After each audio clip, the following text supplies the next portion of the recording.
Kumfuata bwana mtume sallallahu alayhi wasallam ni dalili ya mahaba ya Allah na kumpenda Allah subhanahu wa ta'ala. Kumedhamini kuna lazimu kumpende bwana mtume sallallahu alayhi wasallam. Hivyo basi pia kumpenda bwana mtume sallallahu alayhi wasallam ni kumfuata bwana mtume sallallahu alayhi wasallam. Hapo atakupendeni Allah subhanahu wa ta'ala, na hapo atakusameheni madhambi yenu Allah subhanahu wa ta'ala. Bwana mmoja amesema maneno mazuri, anasema ta'sil ilaha wa anta taz'am hubbahu hadha la'amri fil qiyas badi'u law kana hubbuka sadiqan la ata'tahu innal muhibba liman yuhibbu muti'u. Anasema bwana huyu ta'sil ilaha, wa muasi muabudiwa Allah, wa anta taz'amu hubbahu, na wewe eti wadai wampenda, yani wadai unampenda Allah subhanahu wa ta'ala na huku unamuasi Allah subhanahu wa ta'ala. Hadha la amri fil qiyas badi'u, wana jambo hili katika kiasi na akili na vipimo sahihi, hili ni jambo geni kabisa. Badia ni jambo geni kabisa, si jambo la sawa, mjipya jambo hili. Lau kana hubbuka sadiqan, lau yangelikuwa mapenzi yako ni ya kweli, la ata'tahu, wangemtii Allah subhanahu wa ta'ala. Innal muhibba liman yuhibbu muti'u, hakika bwana mpenzi yoyote kwa anayempenda anamtii. Fasadiqu fi hubbi nabi alayhi salatu wassalam, hivyo basi mkweli katika kumpenda bwana mtume sallallahu alayhi wasallam, huwa man ata'ahu waqtada bihi, ni yule atakayemtii bwana mtume sallallahu alayhi wasallam na akamfuata bwana mtume sallallahu alayhi wasallam. Wa athara ma yuhibbuhu Allah wa rasuluhu ala hawa nafsihi, wa athara, na akayapa kipaumbele, akayapa nafasi ya mbele yale yote ambayo anayapenda Allah subhanahu wa ta'ala na anayapenda mtume Muhammad alayhi salatu wassalam. Jambo ambalo analipenda Allah, wewe ukalipa nafasi ya mbele kuliko hawa ya nafsi yako. Jambo ambalo analipenda bwana mtume sallallahu alaihi wasallam, ukalipa nafasi ya mbele kuliko hawa ya nafsi yako. Kwenye alama hii ya mwanzo au madhhar hii ya mwanzo au dalili hii ya mwanzo, watu wa bid'a wanaingia wanaingia. Watu wa bid'a hawaingii bwana.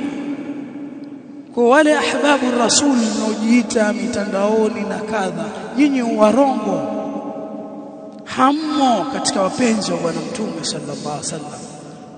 Mtume hapendwi kwa kuzua na kuzusha, mtume hapendwi kwa kumkhalifu, mtume hapendwi kwa kutokumtii alayhi salatu wasalam. Watu wa bid'a wa mukhalifu bwana mtume na pinga katika mambo mangapi mengi. Jambo la pili, madhhari ya pili, dalili ya pili, alama ya pili katika alama za kuonyesha huyu kweli ni katika wapenzi wa bwana mtume sallallahu alaihi wasallam na huyu ni mrongo, ta'dhimuhu wa tawqiruhu, ni kumuadhimisha bwana mtume sallallahu alaihi wasallam, kumheshimu bwana mtume sallallahu alaihi wasallam, kumpa heshima, wal adab ma'ahu, na adab pamoja na bwana mtume sallallahu alaihi wasallam, ukawa na adabu na mtume alayhi salatu wassalam, bima yaktadhihi maqamu an-nubuwah. Ta'adhimu hii tuwe pamoja, wa tawqir, kumuadhimisha huku ni kwa vile inavoktadha ile maqamu ya utume, ni vile inavotaka muktadha wa maqamu ya mtume, maqamu ya risala. Min kamali al-adab wa tamami at-tawqir, wa huwa min a'zam madhahir hubb hubbi nao min a'zami madhahiri hubbi, ni katika madhahiri makubwa kabisa, katika ile madhhari kubwa katika madhhar ya kumpenda bwana mtume sallallahu alaihi wasallam ni kumheshimu bwana mtume sallallahu alaihi wasallam, ni kumtukuza bwana mtume sallallahu alaihi wasallam, ni kuwa na adabu na bwana mtume sallallahu alaihi wasallam wakati yuko hai na baada ya kufa bwana mtume sallallahu alaihi wasallam, kushika njia na maslak ya ta'dhim wa tawqir wal adab ma'a rasul alayhi salatu wassalam, lakini kwa muktadha wa maqamu yake ya utume na ar-risala. Hii ni kitu muhimu sana. Haina maana ta'dhim ya bwana mtume wa tawqir maana yake uchupe maqamu ya nubuwa, uitakidi yasiyofaa kwa bwana mtume sallallahu alaihi wasallam, huku ukidhania ndio unamuadhimisha bwana mtume, kama watu wa bid'a. Na hili pia watu wa bid'a hawamo katika watu, hawamuadhimishi bwana mtume sallallahu alaihi wasallam, hawamheshimu bwana mtume sallallahu alaihi wasallam, ni watu wa bid'a. Hilo liko wazi, ni watu wa bid'a. Na nyinyi mnaona bwana mtume sallallahu alaihi wasallam amezungumza mambo mengi mazuri yanayotakwa yafaatwe, watu wajipambe nayo ndani yake, au kwenye kufanya hivyo ndio kumadhimisha bwana mtume sallallahu alaihi wasallam, kumtetea bwana mtume anapokosewa adabu, anapokosewa heshima, wewe ukaitetea heshima ya bwana mtume sallallahu alaihi wasallam.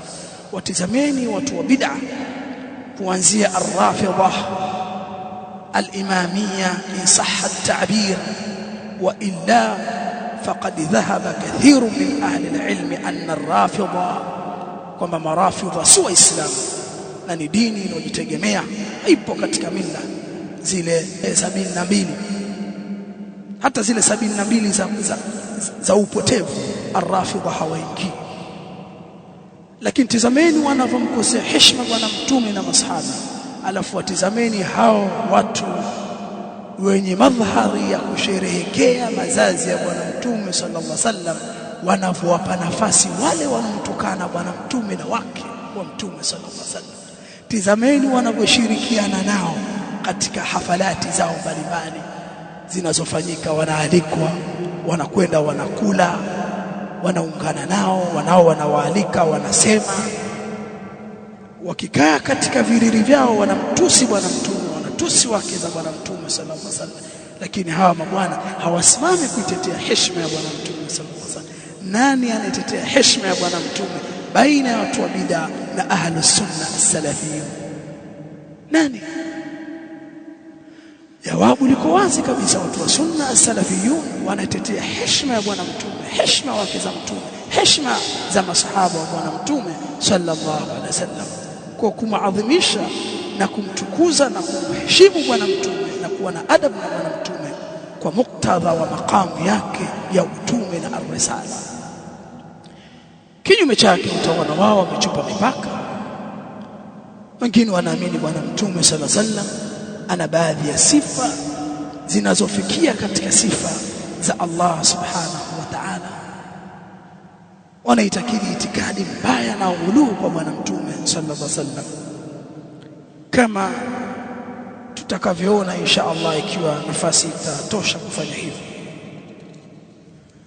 Yaqulu subhanahu wa ta'ala, Allah anasema inna arsalnaka shahidan wa mubashiran wa nadhira, hakika wewe Muhammad tumekupeleka sisi hali ya kuwa wewe ni shahidi kwa umma wako. Fakaifa idha ji'na min kulli ummatin bi shahidin wa ji'na bika ala haula'i shahida wa mubashiran wa nadhira litu'minu billahi wa rasulihi wa tu'azziruhu wa tuwaqqiruhu wa tusabbihuhu bukratan wa asila. Mahallu shahid wa tu'azziruhu wa tuwaqqiruhu. Watu watakiwa muamini bwana mtume sallallahu alaihi wasallam, watu watakiwa wamtie nguvu bwana mtume sallallahu alaihi wasallam, wamheshimu bwana mtume sallam, wamtukuze kwa maqamu inayostahiki ya utume wake na risala. Suratul Fath aya ya 8 mpaka ya 9.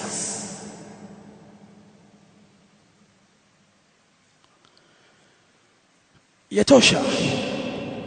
Jambo la tatu katika alama na madhahiri ya kuonyesha hawa ni wapenzi wa bwana mtume sallallahu alayhi wasallam, alihtikamu ila sunnatihi wa shari'atihi, ni watu kwa maksudi kabisa kurejea katika kuhukumiana na sunna na mwenendo wa bwana mtume sallallahu alayhi wasallam na sheria ya bwana mtume Muhammad sallallahu alayhi wasallam.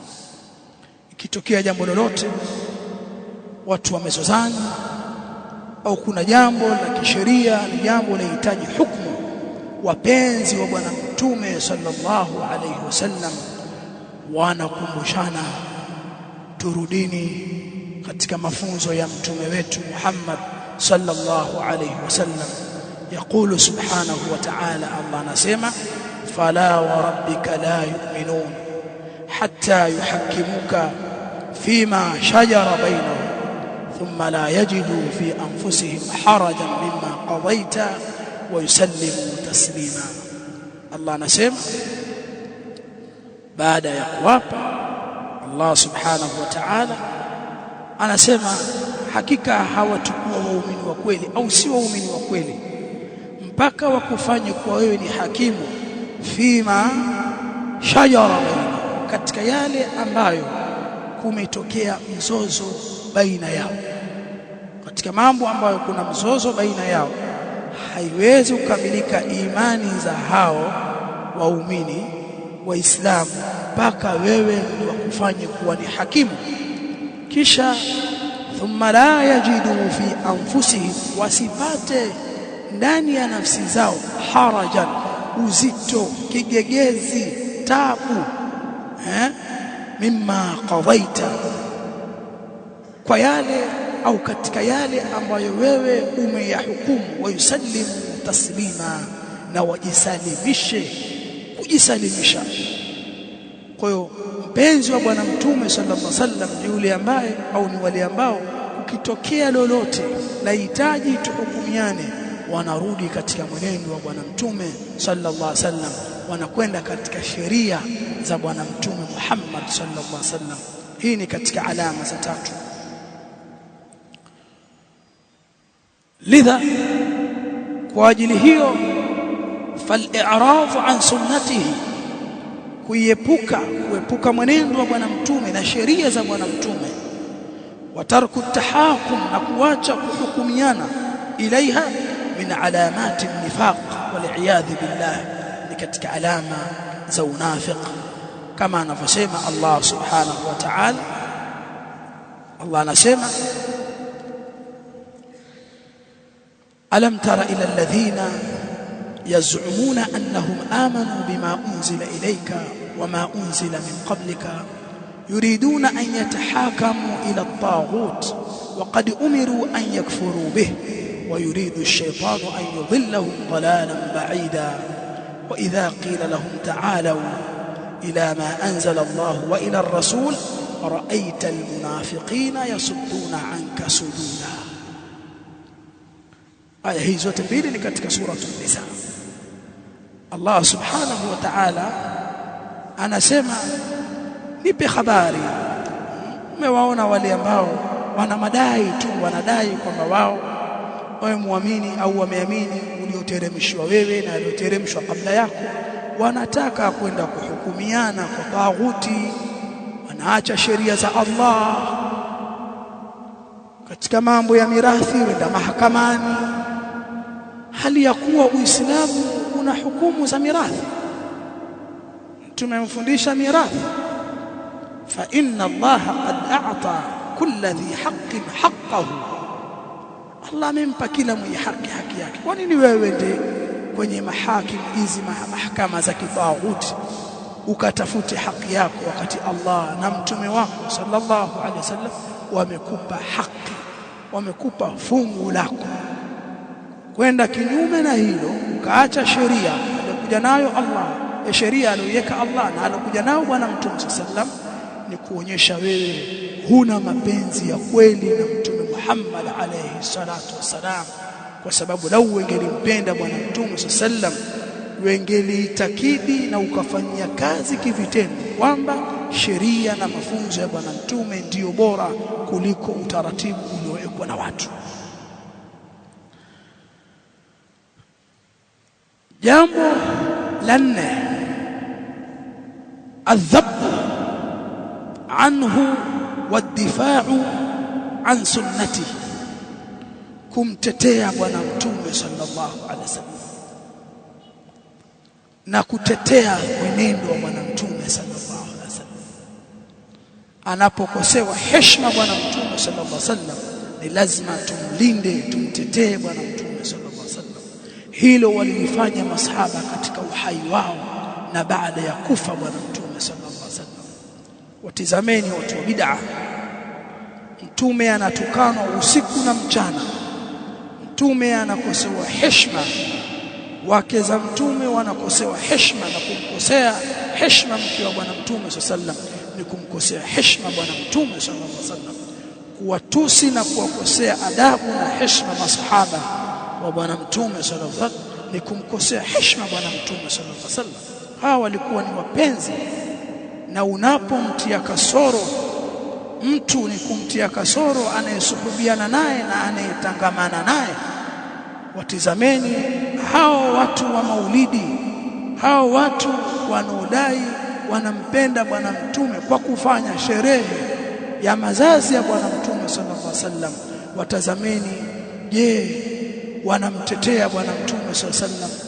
Wana ghera na wivu anapokosewa heshima bwana Mtume na masahaba zake na wake zake? Jawabu la, hawako hivyo. Lakini wanapokosewa heshima mashehe zao au wakakosolewa kwa haki na dalili, tizameni wanavyoamka na kusimama.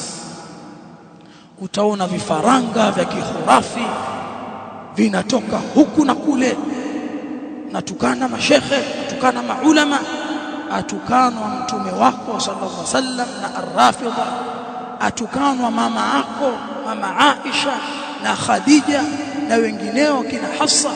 Wewe umekaa kimya kwa sababu huna mapenzi ya kweli na bwana Mtume sallallahu alaihi wasallam, lakini una mapenzi na shekhe lako, ndio maana uko tayari kusimama na kumtetea shekhe lako. Na watizameni ya sahifu walipokuwa na ghuluu na huyu Sheikh Walidi. Hamjaona madhahiri za ghuluu sasa? Hamjaziona?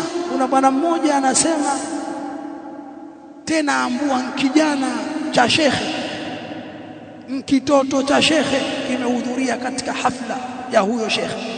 Abu Nafasi anasema kuna bwana mmoja alifanya umra, alikwenda Makka na Madina, kafanya ziara.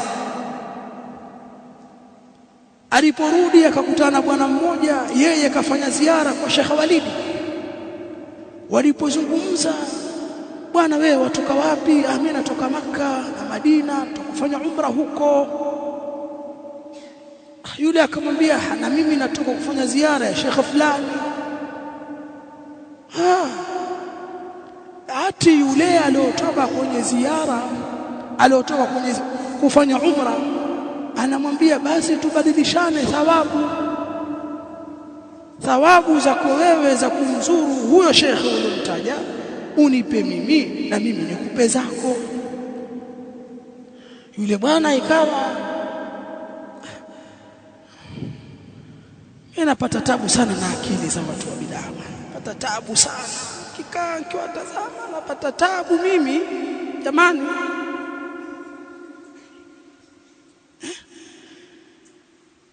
Huyo anaosema na mashehe wapo bwana, na huyo asemwaye ziara yake ndio thawabu zake zitakazibadilishwa na ziara ya umra, na yupo. Basi yule bwana eti yupo katika kutafakari ya kubali kuzitoa zile thawabu, unakaa vile ziko mfukoni, ni hela dola, na akainama hivi ghafla kama asema akaambiwa na Allah, ziara yako wewe thawabu zake huyo azuru umra 100, itafikia ziara thawabu za ziara yako kumzuru Sheikh Walid.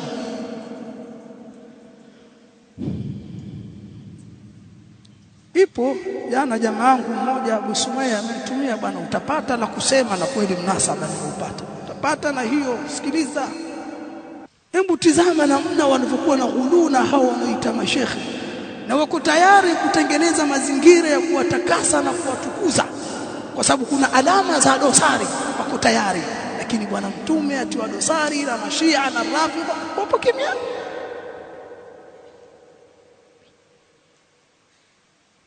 Sasa yako mengi tu, hilo moja la watosha. Watu wa bid'a bwana hawana nafasi ya kumpenda bwana mtume sallallahu alaihi wasallam, hawana, sio wapenzi wa bwana mtume, ni watu warongo.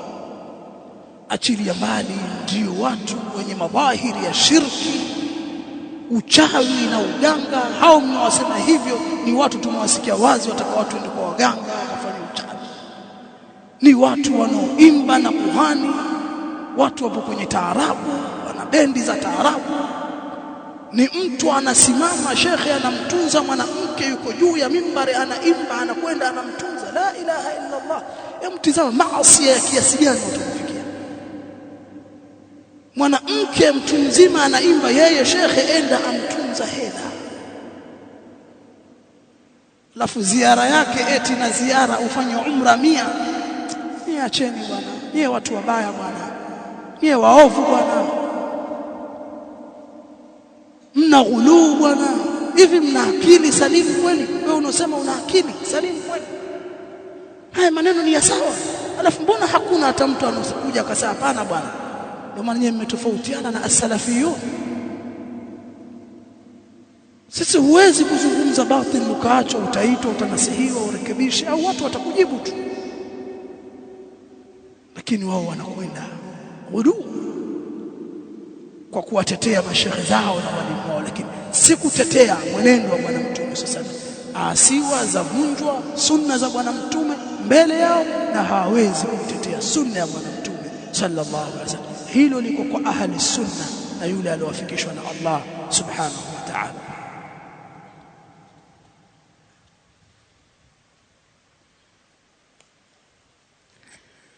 Haya, nitataja mengine haraka haraka, nitaacha maneno. Katika alama za kumpenda bwana mtume sallam ni kathratu as-salati was-salami alayhi, ni wingi wa kumswalia na kumtakia salamu na amani bwana mtume sallallahu alaihi wasallam. Jambo hili limefundishwa katika Qur'ani na Sunna, dalili ziko nyingi. Inna Allaha wa malaikatahu yusalluna ala an-nabi ya ayyuhalladhina amanu sallu alayhi wa sallimu taslima. Na katika hili tutatoa tanbihi, kwa sababu hapa ndio hao watu wa bid'a ndio mlango na kichochoro wanachopitia, kwamba wao wanamswalia bwana mtume sallallahu alayhi wasallam, salatu ala nabi. Watu hawataki aswaliwe bwana mtume sallallahu. Unachukia, utamtaza, unachukia kuswaliwa bwana mtume, unachukia kutajwa bwana mtume sallallahu alayhi wasallam. Nani bwana anayechukia bwana? Mbona mrongo wewe? Nani anachukia kuswaliwa bwana mtume sallallahu alayhi wasallam? Sisi tunajua kabisa tuna amri ya kumswalia bwana mtume sallallahu alaihi wasallam, na tuna mafunzo mengi, na sisi tunajua maneno ya wanawazuoni wetu katika hadithi ile, raghima anfu mri'in dhukirta indahu falam yusalli alayk, amekula khasara, imeangukia mchangani pua ya mtu ambaye umetajwa wewe mbele yake asikuswalie. Wanawachuoni wanasema katika majlis yoyote atakayotajwa bwana mtume sallallahu alaihi wasallam ni wajibu kumswalia mara moja, wajibu. Kutoka tulipoanza muhadhara wetu tumemtaja bwana mtume sallallahu alaihi wasallam mara nyingi. Wewe ambaye uko mbele yangu, nimemtaja bwana mtume mbele yako alayhi salatu wasalam, kama hukumswalia hata mara moja umekula hasara. Zinazoongezeka, akitajwa ya pili ukamswalia, ya tatu ukamswalia, ya nne ukamswalia, basi thawabu zaongezeka, na hiyo ziada ya moja ni mustahab. Sisi tunafahamu, lakini sisi tunafahamu kwamba ibada, kuna ibada ni mutlaqa zimeachiwa, na ibada ambazo ni mutlaqa zinafanywa kwa tawassu'a, kwa kadiri ya uwezo na nafasi ya mtu. Lakini pamoja kwenye tawassu hiyo kuna ile namna wakati mwingine utakayoweza kutekeleza jambo hilo. Tuelewane vizuri. Miongoni mwa ibada ambazo ni mutlaqa ni as-salatu ala nabi alayhi salatu wassalam. Hi ya ayyuhalladhina amanu sallu alayhi wa sallimu taslima, ni mutlaq. Hukuambua idadi kwenye aya hii, hukuambua sehemu gani kwenye aya hii, hukuambua muda gani kwenye aya hii, hukuambua namna na utaratibu gani, kwamba aya hii ya ayyuhalladhina amanu sallu alayhi wa sallimu taslima haikwambia mswalie bwana mtume mara 1000. Hujaambiwa mswalie bwana mtume ukiwa umelala au umechuchumaa au umeelekea huku na kule au umepiga magoti. Hujaambiwa au mswalie ukiwa na wenzio 5 6. Hujaambiwa kwenye aya hii. Hakuna haia ulioambiwa, wala hujaambiwa sehemu kwamba utakuswalia bwana mtume ukae msikitini nyuma ya mimbar. Hujaambiwa au sehemu, hujaambiwa. Kwa hiyo haikufungwa hii ibada hii. Kwa utaona dalili za zilizokuja, kuna kumswalia bwana mtume mathalan mara 10 katika adhkari za asubuhi. Naam, tumepewa sasa idadi maalum kwa dalili ya ziada. Mambo tushayo kuzungumza, hii ni dalili ya ziada, ili sasa ufanye takhsis, ufunge ibada iliyoachiwa kwa sehemu, kwa idadi, kwa namna. Ni lazima unahitaji dalili ya ziada katika hilo. Muelewe vizuri, hasa wale wanafunzi muelewe vizuri. Wallahi ukisoma vizuri, watu wa bid'a hata wewe 100 waweza kujadiliana kama misingi ya niqashi itakuwa bora, hawawezi kabisa kuthibitisha bid'a hata siku moja.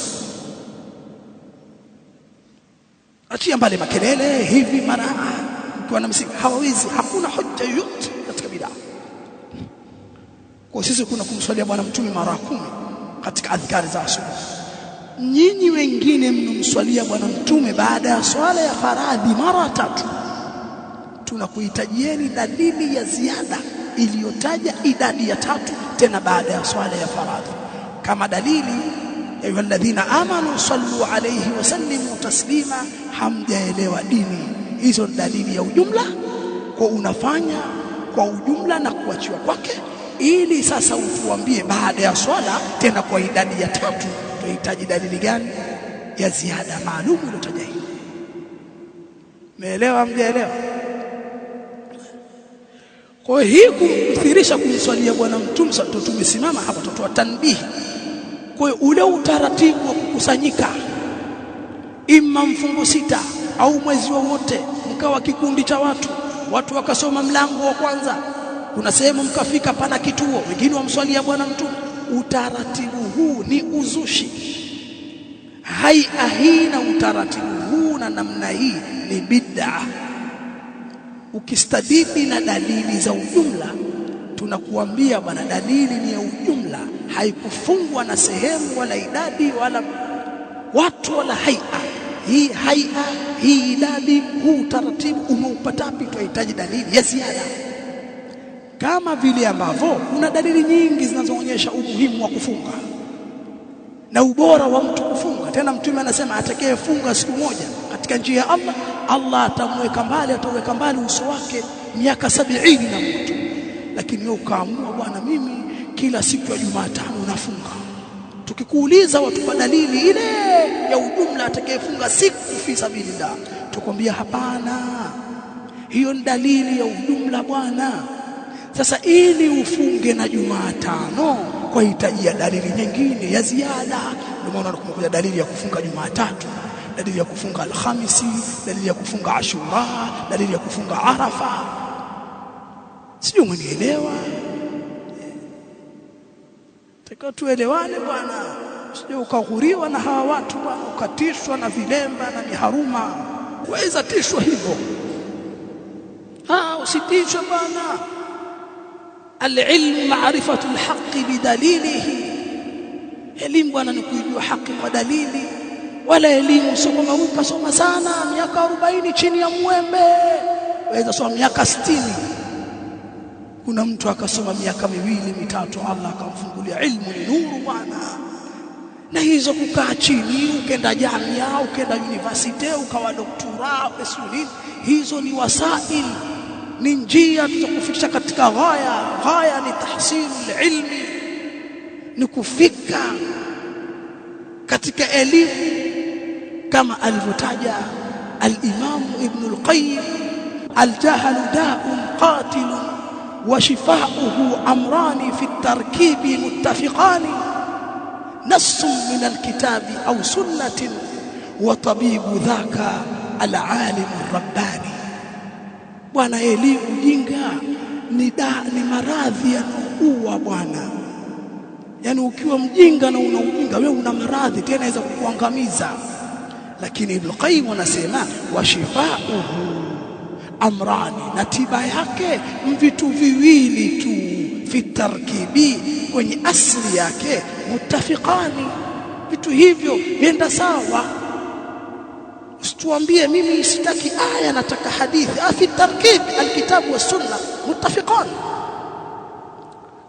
sio fi tartibi. Masomo unajua fi tarkibi muttafiqani, nassun min alkitabi au sunnati, andiko kutoka kwenye Qur'ani au sunna, wa tabibu dhaka al-alim ar-rabbani, na daktari wa ujinga, hayo maradhi uliokuwa nayo ambayo ni gonjwa lenye kuua, lenye kuangamiza, daktari atakaye kutibu kwa dawa mbili ya kitabu na sunna ni mwana wa chuoni mkweli. Kwa sababu hata wewe ukiumwa, si kuna paracetamol, lakini kuna daktari kwamba hii meza moja mara mbili, moja kwa kutwa au kutwa mara mbili, na hii Cipro hii utameza moja usiku. Huyu ni tabibu, anakuongoza kwenye shifa kwa kupitia yale maradhi. Kuna tiba dawa, lakini kuna daktari. Na bwana, ujinga dawa yake ni vitu viwili tu, nasu min alkitabu wa sunna. Mwanielewa? Nilikuwa tunataka kuwathibitisha bwana, elimu ni Qur'ani na sunna. Na nyinyi watizameni watu wa bid'a, hata katika hadhara mtu aweza kuzungumza nusu saa au muhadhara wake masaa mawili, ni saa zima. Basi Qur'ani na sunna kama dalili ya mazungumzo yake, kama itapatikana labda aya moja au mbili, lakini inawezekana asiwe kabisa. Na wao elimu kwao ni kusoma mashairi bwana. Ukisoma mashairi vizuri, ukisema maneno ya watu wa mantiki, utasikia aswaliwe bwana Mtume sallallahu alaihi wasallam.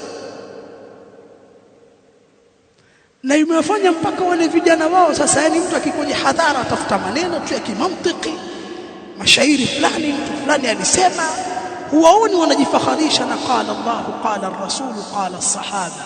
Waoni, sababu hiyo elimu hawana. Kwa hiyo bwana, msitishwe. Ni kwa nadu kule, msitishwe.